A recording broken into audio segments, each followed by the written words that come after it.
Hello guys, my name is Behroz and welcome to the channel where I share with you tips, tricks that I read, learn and apply in my daily life in order to become a better version of myself. When I last posted my video with the link above on how to file personal income taxes in Canada, in video although I covered personal income coming from employer, capital gains, dividend income, rental income and also personal business income, few of my followers came to me and requested for me to make a specific video going in depth and in detail on how to file taxes for ride sharing like Uber or food delivery like Uber Eats. So in this video, I'll share with you in detail on how to file taxes for ride sharing and for food delivery. So stay tuned. Now there are a few items that I want to list down that you need to be aware and be prepared before you start going through the process of filing your income tax for your personal business. If you're a ride sharing and food delivery business, your earnings are taxable and hence it's always advisable to keep at least 25% of your income on the side for expected tax that will come towards the end of the year. Now here is the list of information that you need to gather in order to fill your T2125 for your ride sharing or your food delivery service. Your annual tax summary from your ride sharing partner that you work with. Receipts and bills of tax deductible expenses. Your mileage from the start of the year till the end of the year, and also need to figure out how much of this mileage was used for business purpose and how much of that mileage was used for personal purpose. Your social insurance number, your GST HST number, and any other tax documents or receipts that are related to your ride sharing operation. Example tips, etc. Now secondly, let me list down what are the expenses that you can use as tax deductible. Number one is application fees. These include service fees, booking fees, other fees such as airport, city or split fare fees, gas, oil, windshield, water fluid, brake oil fluid, antifreeze and other maintenance expenses, repairs and routine oil changes, tire changes, car rebalancing, car washes, detailing, supplies such as pencils and papers and pens, a portion of your cell phone expenses, lease payments if the car is on lease. Again, there are certain requirements on how much lease you can expense out, and capital cost allowance on your vehicle. Again, this is also a formula that we will go in detail when we go through the tax filing process. Now I'll take you through the details of how to file the tax income form using the Wealthsimple software. So let's start with logging on to the Wealthsimple website. If you haven't signed up yet, sign it up. I already have a sign up, so I'll just log in. Go to tax. Here, create your profile where you'll fill all the tax forms in the software. Now let's start filling out the form from A to Z. Fill out your name, email address, social insurance number. So just fill out all your personal details here. We can skip this part. Fill out the mailing address. These fields are important as they will determine the tax that will apply to you because the taxation is different by province. Did my province or territory residence state change? No. Yes, it's same.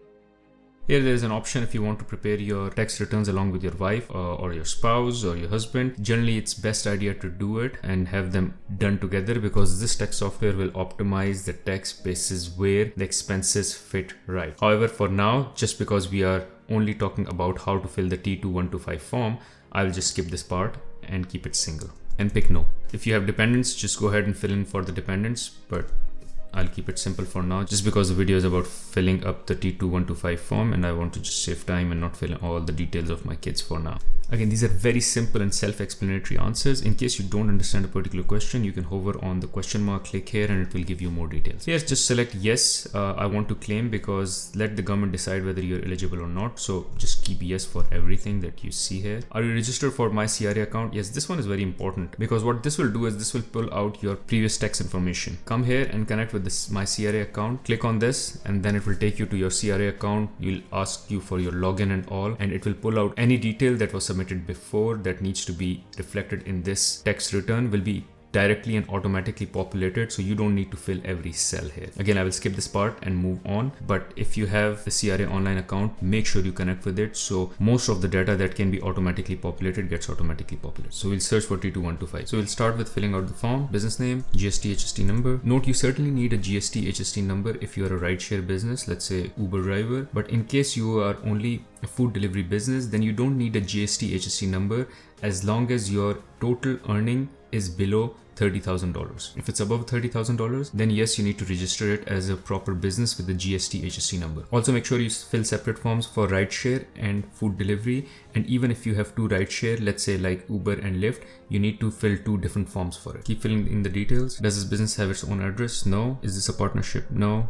Note here you'll find the refund number. As you're filling up the form, as you're putting in the numbers, this number will start showing either positive or negative numbers. If it's positive, that means the government owes you money. If it's negative, that means you owe government the money. In this case, if you only have a personal business and no other income like employer income, in that case, your tax is not deducted as you're earning the income. You are only liable to pay your tax at the end of the year. So this will always be a negative number. However, in case you have an employer income, in that case the tax is deducted as you're earning income on a bi-weekly or monthly basis, and hence at the end of the year you may either have a refund or you might have something that you owe to the government. Full year rideshare. For rideshare the industry code is 485990, while for food delivery the code is 492210. In case you have any question with regards to any of the fields, you can click on the question mark icon and it will take you and give you more details. Now let's start filling in the income and expenses. Here you will put in the complete gross sales number that you get on your rideshare tax summary. This may include fees like airport fee, booking fee, split share fee, but that all needs to be included and you need to report the complete gross sales. Also, this number will be before deducting the GST, HST. So let's say this number is $50,000. Now here you will need to put in the GST and HST. If you've already done your GST, HST return, then you can simply pull the number from line 103. In case you've not done the GST, HST return, in that case you can simply use the quick method. Here we will put in the GST number, which is 13% for Ontario, so $50,000 into 13%. And here we will plug in the quick method calculation. The idea here is that when you make expenses, you also pay some GST, HST to the vendor from which you've made the purchase. So for instance, when you're purchasing the phone services, when you pay for your mobile bill, there is some GST, HST you pay on that mobile bill. All of that GST, HST you can claim back against the GST, HST that you're paying here, which is $6,500. So if in your expenses you've paid, let's say $2,000 of GST, HST, you can claim back those $2,000. However, this is a difficult method of calculating and keeping track of every transaction you've done and how much GST and HST you paid on it. Hence, it's better to use the simple quick method, which has a rough calculation that CRA provides, which will more or less be around the same number that you would have made if you go and do the detailed method. So for quick method, just take your $50,000 of gross sales, add the GST, HST of $6,500 and apply the rate, which is 8.88% for Ontario, which comes out to be 4972. If you had your GST, HST included in this number, then you would put the GST, HST number here in order to deduct it. However, since this number $50,000 is without GST, HST, hence we put 0 here. So this is the gross income we earned.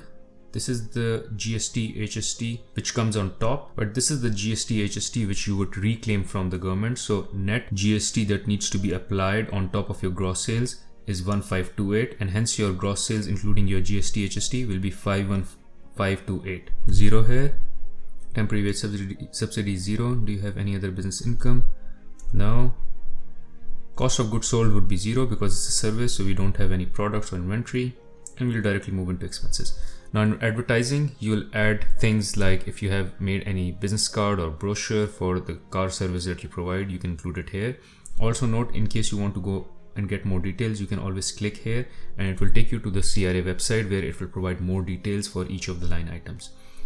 Meals won't technically apply for ride sharing, but yeah, it may apply in case you've taken a ride out of town where you had to purchase meals or you had to stay over, then you can include it here.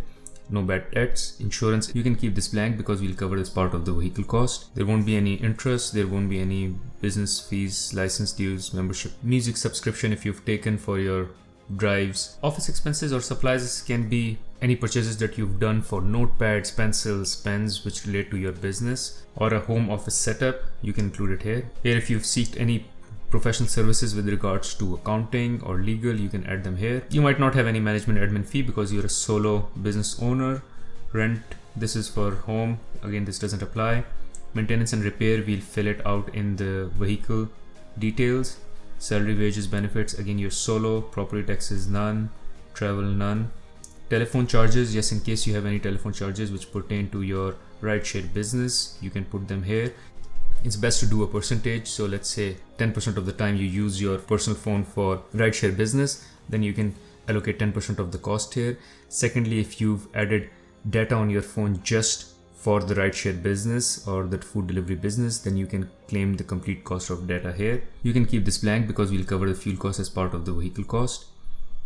Again, nothing here. Here the motor vehicle expenses will come, which will come directly from the tabs that we will fill below. Also, capital cost of allowance will come. This is the cost of depreciation for your car, which will also come here by filling up the form at the bottom. Now, other expenses may include expenses as bank fees, computer expenses if there are any courses or trainings that you may have taken, first aid kit, sunglasses, tolls, etc. So now we will input the car expenses, for which we'll go down and open this tab. Here there are two options. I'll report the totals only. This means that you've already done your pre-calculation on how much is the lease amount that you want to expense, how much is the depreciation amount of the car that you want to expense. But in our case, I would suggest I need to calculate them. So you let the software calculate in the best possible way. Once you do that, it gives you an option, make or model of the car. This one is very, very important. How many kilometers have you driven in the year? Let's say I've driven 25,000 kilometers. And how many of those kilometers were related to the business? So let's say 15,000 of those kilometers is related to my business. Now here you'll input the cost of fuel and oil. Let's say the cost of fuel and oil was $4,000. Interest is calculated below, so we'll leave it for now. Cost of insurance, let's say this was $1,000.